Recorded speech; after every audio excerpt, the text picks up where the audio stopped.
Dans une perspective de reconnecter à notre pouvoir en tant que femme, dans un voyage de guérison féminine, une des choses qu'on veut apprendre, c'est de mieux comprendre notre énergie sexuelle, mieux comprendre notre énergie sexuelle créatrice vitale qui circule le long de notre système nerveux. Et qu'est-ce que c'est réellement ce pouvoir de notre énergie sexuelle? C'est souvent une réalité qu'on ne comprend pas du tout, ou sinon très, très, très peu. On a très peu de contact avec réellement cette énergie-là d'une façon alignée, d'une façon consciente. Et puis, c'est souvent représenté par le serpent. Et puis, j'aimerais dans cette vidéo partager avec vous pourquoi il y a autant de peur en relation avec le serpent ou la sexualité en général. Et j'aimerais faire une nuance parce que quand on parle de peur de la sexualité dans un monde d'hypersexualisation, une personne qui a énormément de sexualité ou qui vit dans une hypersexualisation, c'est pas nécessairement quelqu'un qui connaît la sexualité, c'est pas nécessairement quelqu'un qui comprend la force de l'énergie sexuelle.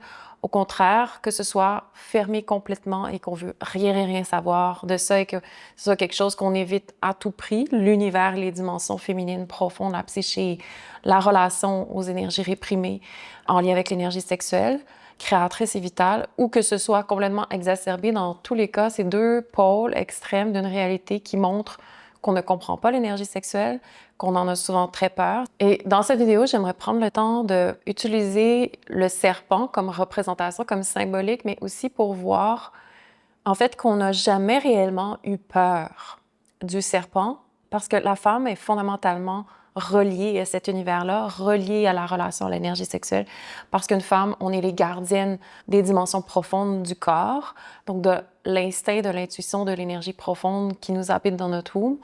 C'est juste qu'on a appris à en avoir peur. Donc, à travers le temps, il y a quelque chose, on s'est dissocié. Et j'aimerais prendre le temps dans cette vidéo de juste démystifier un peu qu'est-ce que c'est cette peur reliée au serpent, à l'énergie sexuelle, qu'est-ce qui est véritable et légitime comme peur, et où est-ce que la peur devient en fait une culture, où est-ce qu'on n'apprend plus à étudier, comprendre et prendre soin de ce qui nous habite fondamentalement, naturellement dans notre corps. Maintenant, qu'est-ce que c'est vraiment le serpent? Dans la nature, le serpent, c'est une fonction. C'est la vie à l'état brut, sans morale, sans émotion, sans justification. Il sent, il ondule, il sait comment et quand agir et quand se retirer. Donc, une métaphore par rapport à notre énergie sexuelle brute qu'on juge énormément, qu'on ne comprend pas la profondeur, qu'on ne comprend pas l'aspect justement sans morale, sans justification et sans émotion de la force de cette énergie-là, que nous, on va construire toute une identification autour de ça et qu'on va avoir une relation très de surface à une énergie qui est incroyablement beaucoup plus profonde qu'on peut l'imaginer dans notre féminité, dans notre pouvoir en tant que femme. Le corps féminin est un peu organisé comme un serpent. Si on prend le temps juste de sentir ou de voir ou de comprendre juste dans notre physionomie le bassin, donc l'utérus, le vagin, avec la colonne, tout est fait en fait en nous naturellement dans la relation à notre énergie pour sentir, recevoir, onduler, laisser passer. Donc le corps féminin, l'énergie féminine a beaucoup cette relation, la même métaphore que le serpent, qui se mouvoie à travers l'énergie, à travers la matière. Et pour beaucoup de femmes, la relation à la sexualité ou au serpent, c'est souvent quelque chose qu'il faut apprendre, ou c'est comme une connotation tantrique ou des choses extérieures à nous qu'on ne comprend pas vraiment, quand en fait, c'est à l'intérieur de nous. C'est quelque chose qui est inscrit dans notre blueprint, dans l'expérience humaine de notre féminité. C'est pas quelque chose de métaphysique qui est à l'extérieur de nous. Et pourquoi il fait peur? C'est que le serpent ne négocie pas avec le mental. Le serpent, ça se faufile partout dans les failles de notre expérience humaine. Et c'est pour ça qu'à travers le temps, à travers l'histoire, à travers certaines religions, la relation au serpent, c'est souvent quelque chose à se méfier, quelque chose qui fait peur, c'est une représentation symbolique reliée à la peur. Donc partout où est-ce que le serpent peut se faufiler, c'est souvent là où, dans notre conscience, il n'y a pas de lumière, c'est-à-dire là où la conscience n'a pas pénétré les profondeurs, les dimensions de notre expérience humaine. Donc on a très peur parce que l'énergie sexuelle souvent va se loger dans les dimensions dont on n'a pas de relation consciente. Et si le but de la vie, c'est de se connaître, si le but de la vie, c'est de savoir on est qui, pas dans notre identité, dans notre personnalité ou dans les choses qu'on fait dans notre quotidienneté, mais vraiment dans toutes les dimensions, incluant les espaces profonds de notre psyché, alors le serpent représente ces endroits-là, représente les endroits inhabités, incompris, jugée, réprimée de notre énergie fondamentale dans notre expérience humaine. Et je le vois comme une énergie qui est une force de la nature qui traverse à l'intérieur de nous ce qui est vivant pour abandonner ce qui est mort. Et ça, c'est la force de l'énergie sexuelle. Et c'est pour ça qu'on a autant de peur des dimensions profondes ou de notre dark side ou des choses qui sont réprimées ou inconscientes. C'est qu'on a peur de perdre le contrôle. On a peur de ce que ça va venir révéler. On a peur des dimensions inconnues de l'expérience humaine en lien avec notre sexualité, l'énergie sexuelle. C'est pour ça que le serpent, il fait très peur parce qu'il révèle aussi, il va laisser mourir tout ce qui est faux en s'activant, en se réveillant à l'intérieur de nous, il laisse mourir ce qui est faux pour laisser plus de place à ce qui est vrai. Et c'est de ça dont on a véritablement peur. C'est pas le serpent pour la sexualité en tant que telle, c'est pour la force de ce que ça vient faire quand on réveille notre pouvoir de l'énergie sexuelle et des conséquences qui viennent de cet éveil-là. Et quand le serpent est rejeté, je parle au niveau métaphorique, mais réellement aussi à l'intérieur de nous, quand on se coupe, on a peur de notre puissance créatrice, on a peur de notre réel pouvoir, on a peur de l'occulte, de qui on est véritablement, de tout ce qui est réprimé et caché, qu'on veut pas voir, qu'on veut pas sentir, non, surtout pas parler des dimensions de sexualité. Donc, tout l'aspect très frigide qui est souvent inculqué malgré les apparences, malgré les prétentions, c'est que quand le serpent est rejeté à l'intérieur de nous et qui n'est pas ce qu'on imagine, qui est juste une force, une énergie en soi, alors on se coupe dans notre féminité, dans notre capacité à sentir. On se coupe de notre capacité à recevoir subtilement, intuitivement, instinctivement comment l'énergie veut bouger à l'intérieur de nous, comment notre pouvoir veut nous être révélé en tant que femme. Et ça, c'est un pouvoir qui énorme et parce qu'on en a eu très peur et à travers le temps, beaucoup, par exemple, l'univers masculin qui a eu très peur de cette force-là féminine, ne sachant pas comment être en relation intelligemment et d'apprendre de ce que l'énergie féminine peut révéler à l'homme dans son pouvoir. Souvent, et même nous-mêmes les femmes, à travers de génération en génération, on coupe, on réprime, on se dissocie de ce monde-là intérieur qui est notre force, qui est notre relation à notre womb, qui est la force puissante, le Shakti Power en relation avec notre féminité. Et ça, on a tendance à bloquer ça. Même si je l'ai mentionné, mais même s'il y a une tendance à être ouverte au niveau de la sexualité, d'être supposément émancipée, ça ne veut pas dire qu'on a une relation fondamentale ou un contact conscient avec cette puissance-là, cette énergie sexuelle. C'est souvent une relation à l'inflammation de cette énergie-là, donc c'est pas une réelle connexion viscérale. Et puis quand on rejette ce serpent-là à l'intérieur de soi, ça veut dire qu'on va vraiment vivre dans le contrôle constant. Notre bassin va être figé, va être bloqué. Notre womb va être quelque chose qui est réprimé à l'intérieur de nous. Comme je l'ai mentionné, on est en surcontrôle de tout. On est dans une peur constante des vérités plus profondes.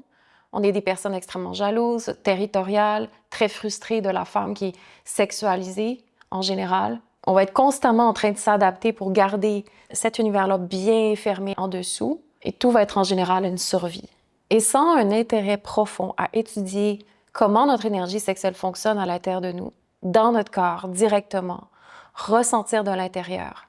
Quand on n'accepte pas que le pouvoir de l'énergie sexuelle, créatrice vitale, qui bouge l'énergie, la vérité primale qui veut passer à l'intérieur de nous, le serpent, comment sa fonction primale, c'est vraiment de tuer tout ce qui est faux, d'enlever du chemin tout le mensonge ou le contrôle ou la prétention ou tout ce qui maintient à la surface quelque chose qui n'est pas nécessairement nous. Si sa fonction, c'est de tuer le faux, quand on le laisse passer, alors sans cette réalité-là ou cette prise de conscience-là, ou du moins de vouloir être dans un voyage pour étudier, apprendre, s'ouvrir à cette force-là qui nous habite, qu'on n'arrête pas de réprimer, alors la sexualité, ça devient sinon une stratégie. Ça n'a rien à voir avec une circulation interne du mouvement de l'énergie qui est toujours là pour nous montrer à plus de vérité de nous qu'on a réprimé depuis longtemps.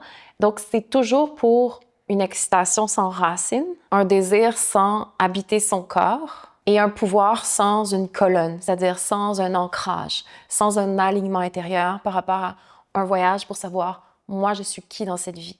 Et le but ultime d'être en relation avec l'énergie sexuelle, parce qu'il y a aussi cette part-là où est-ce que quand on comprend réellement le pouvoir et la force atomique de l'énergie sexuelle, qu'à la base, l'énergie sexuelle, révèle toujours une loi qui est ultime et qui est non négociable, de la loi de cause à effet, que pour toute action, il y a une conséquence, que pour toute action, il y a un effet qui va être engendré, positif ou négatif. Évidemment que la relation à l'énergie sexuelle, c'est quelque chose qui peut être intimidant. Quand on voit la force de ce que ça peut faire, c'est-à-dire de créer un enfant, bâtir un monde, générer projet, vision, etc. C'est énorme, c'est une énergie qui peut manifester. Donc, évidemment que je veux apprendre avec indulgence et concernant tout le pouvoir et les répercussions que ça a d'utiliser mon énergie sexuelle parce que ça a énormément de conséquences qu'après dont je suis responsable. Donc, évidemment que être en relation de plus en plus consciente et sensible à son corps, à sa féminité, à son pouvoir, à sentir toutes les empreintes qui nous habitent dans notre utérus, avoir ce qu'on paye de conséquences de notre passé intime, des sacrifices qui ont eu lieu, qui ont eu cours dans notre lignée féminine, d'où on vient, notre histoire familiale, tout ça, on commence à sentir le poids des conséquences de l'énergie sexuelle. C'est normal aussi d'être intimidé devant cette force-là, que j'ai envie de dire atomique, qui est le moteur de notre existence, mais à la fois de se couper de cette réalité-là parce qu'on est intimidé ou qu'on n'a pas intégré ou parce qu'on a eu une mauvaise éducation ou parce qu'on vit dans un conditionnement judéo-chrétien qui est toujours en train de réprimer la force aussi du pouvoir du serpent, qui est de détruire ce qui est faux, etc.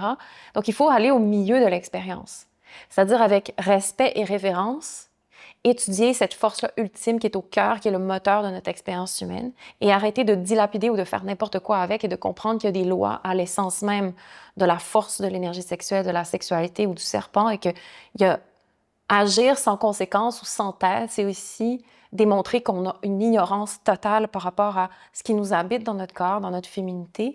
Et c'est une indication qui manque cruellement dans notre monde. Et c'est ça que, dans la formation, on a à cœur de ramener au centre de l'équation. Dans un chemin de guérison féminine, c'est ça qui est au cœur de ce qu'on doit se réapproprier en tant que femme.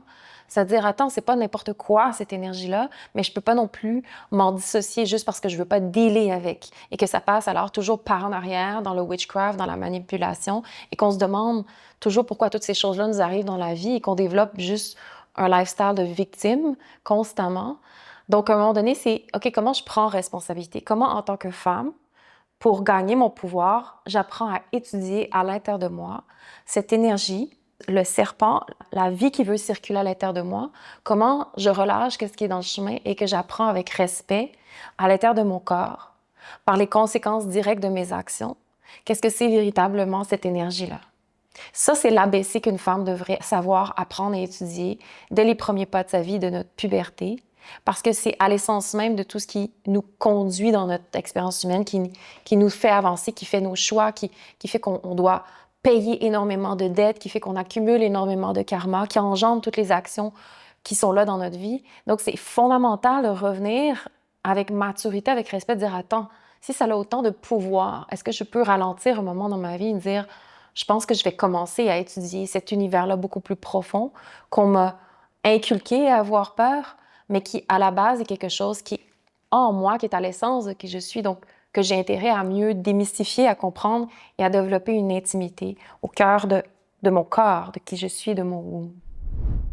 Maintenant, j'aimerais partager un peu plus l'expérience du voyage de guérison en lien avec l'énergie sexuelle, en lien avec le serpent. Souvent, on va avoir cette espèce de cliché du serpent qui va monter le long de la colonne.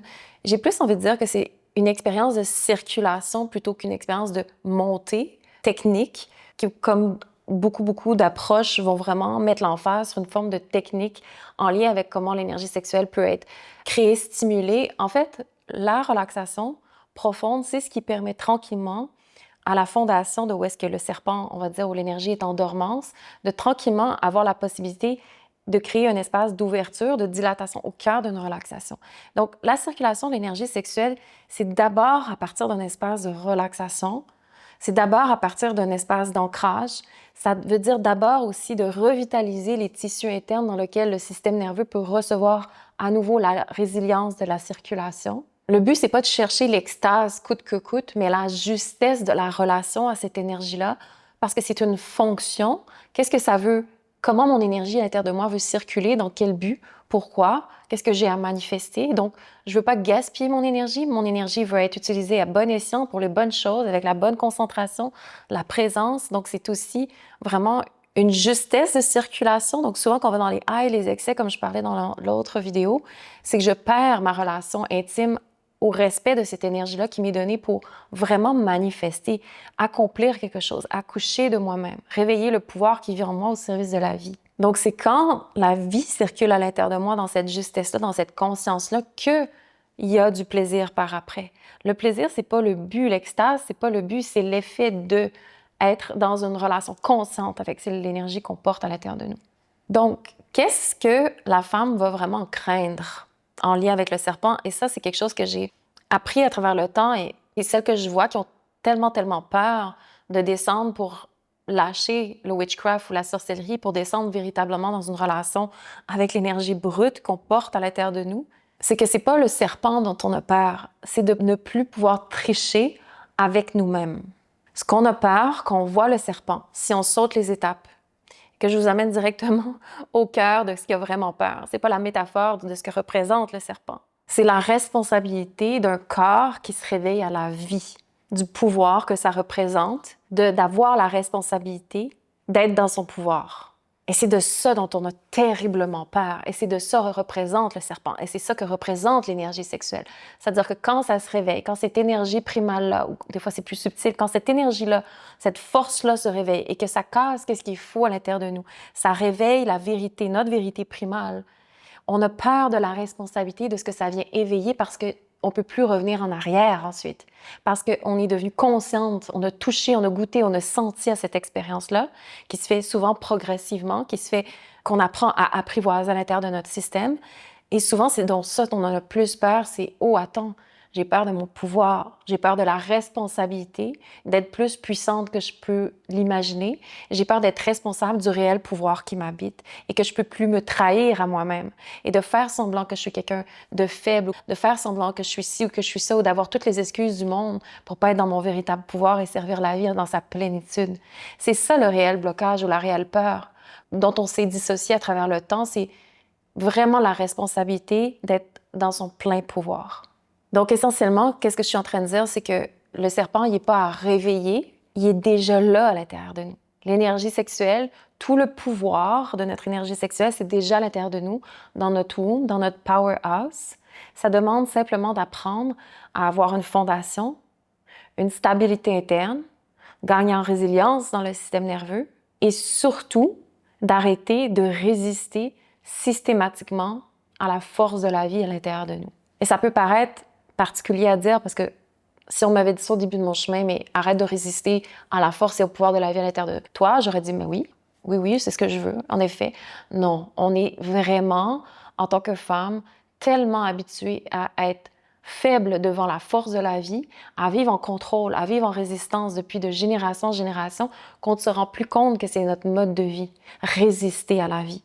Que notre façon d'opérer, c'est toujours de la résistance. Et même moi, ça m'a pris beaucoup de temps avant de réaliser que c'est comme ça que j'opérais. J'étais toujours en résistance, malgré une partie de moi qui disait oui. En dessous, c'était comme non, je ne vais pas là, touche pas à ça, révèle pas ça, montre-moi pas ça, fais pas en sorte que je devienne consciente de qui je suis. Donc, ça prend un temps avant d'avoir l'habilité, l'honnêteté, l'humilité, de comprendre que tout ce qu'on a construit dans notre vie, c'est souvent tout un mécanisme, un arsenal de résistance, de contrôle, et que ça nous a toujours amenés dans un espace parce qu'on ne se connaît pas véritablement. On ne sait pas on est qui en dessous dans notre nature profonde. On n'a aucune idée de notre désir fondamental, de la vision des désirs profonds qui nous habitent. On n'a aucune idée du désir qui passe de génération en génération dans notre lignée féminine. On ne sait très peu, on ne sait rien, pratiquement peu, sur qui on est vraiment et la force interne qui nous habite. Et c'est pour ça qu'on a aussi peur, soi-disant, du serpent, parce que c'est une énergie qui est voûtée à l'intérieur de notre womb. Et le chemin de la guérison, qu'est-ce que c'est?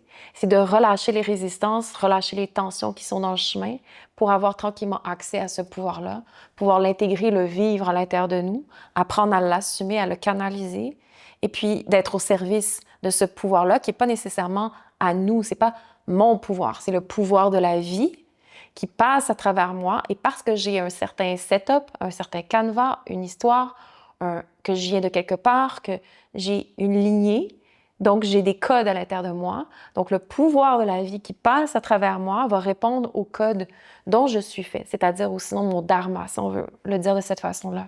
Alors c'est tout un chemin de guérison, de reconnexion à soi, qu'on est sérieuse dans notre désir de revenir à qui on est, de toucher notre pouvoir. Et c'est ça la mission Origin, à quoi on veut servir, c'est-à-dire il y a un pouvoir énergétique profond qui nous habite en tant que femme et on doit apprendre à reconnecter à ce pouvoir-là, à le faire respectueusement, à le faire méthodiquement, à lâcher le contrôle. Tout ça, c'est un chemin qui se fait par étapes progressivement. On ne peut pas faire ça non plus toute seule. On a besoin d'être entre femmes dans une communauté qui sert cette intention-là et d'avoir vraiment un égrégore qui est au service du relâchement des tensions, du blocage pour aller toujours vers ce qui est de plus en plus vrai à l'intérieur de nous.